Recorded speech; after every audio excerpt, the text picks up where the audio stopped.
As you may have heard, the Tokyo Ghoul is coming to Dead by Daylight and the next chapter added on April 2nd. While I haven't delved into the PTB too much other than a quick look, the knowledge of this future DLC has sent me over the moon. Tokyo Ghoul was an anime I remember watching before I left for school every morning. With his reveal to DVD, my interest in the series has been rekindled. With this, I've not only learned there was a third season I missed out on, but I got to explore the differences between the anime and the manga.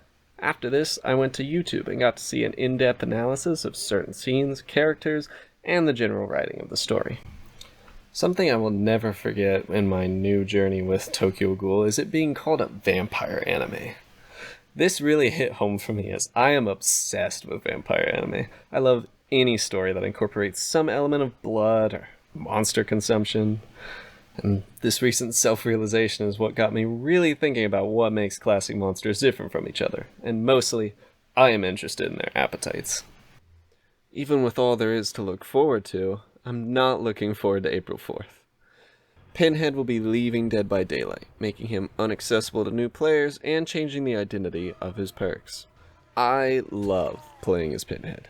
He was one of the first killers I took a liking to, as I just find the concept of the puzzle box very fun. It's fun to complete as a survivor and immensely satisfying to steal it back as a killer. Eventually I did watch his movie. I sort of do that when I do the adept achievements with all the killers. They weren't my favorite, but I still love playing as him in the game. Playing as Pinhead gives you the simple ability to send out a chain somewhere ahead of you in a similar manner to how the nurse teleports. However, rather than sending yourself, you place a chain portal which sends out a chain in an attempt to attach to a survivor. If successful, more chains will latch onto the survivor, significantly slowing them in walking and vaulting speed. This should allow you to catch up to them, making up for the time Pinhead stood idle while sending out the chain portal. Assuming that the survivors are not clever and quick to react to the hooks now pulling at their skin. My love for Pinhead, of course, comes from all of the ways he interacts with his chains. He's slurping them up like spaghetti when he hits you. He's summoning them to pull a pallet to shreds in front of you. He's plunging them into the survivors rather than ever touching them directly. I just feel an immense sense of power when playing him, especially when someone is helplessly trying to escape the chains of torment while I approach them. I also just have developed a sort of perk personality with him. He has one natural Scourge Hook perk, and it was my first time using Scourge Hooks. I had a lot of fun with it, so now I just plop as many as I can on him. Now that I've discussed why I care, why should you? The Ghoul is arriving to Dead by Daylight with an ability that outshines every other mobility killer. Not only this, but his perks are game-changing as well, encouraging all killers to follow in Ghoul's speed and make the in-game a hellish landscape. The perk that's most interesting in Pinhead's hands is Hex Nothing But Misery. After landing 8 basic attacks, this perk creates one totem that will hinder all survivors for 15 seconds after being harmed by a basic attack. And guess what? All Pinhead does are basic attacks. This perk is basically a summary of Pinhead's entire identity.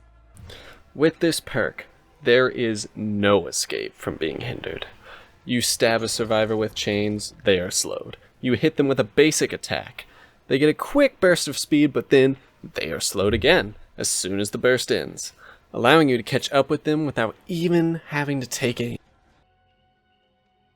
With my excitement for this update, I thought it would be fun to just have a loadout that's lying in wait for the new Ghoul perk. The first perk I have set up is Forced Hesitation, which slows any nearby survivors after downing one of them. I think it would be fun if the slowness affects everyone rather than just one survivor, and this also decreases the likelihood of successful protection hits when everyone's near the exit gate. The second one I'm planning on using is Rapid Brutality. Combining this perk with the new Ghoul one, every basic hit now slows the survivor and speeds up the killer. I'm also just really excited to finally get this perk to work. And my third one, Surge, is here because I want to keep the speed. I don't want to stop to damage a generator, and honestly, I don't find myself ever doing it with Pinhead no matter what my loadout is, so this will be a great way to finally have some defense in that department. And summary of the video, did I just want to update people on my recent interests and then talk about how I love the Cenobite? Yes. And my main point on the Cenobite portion is he is getting removed from the game right before he reaches his full potential.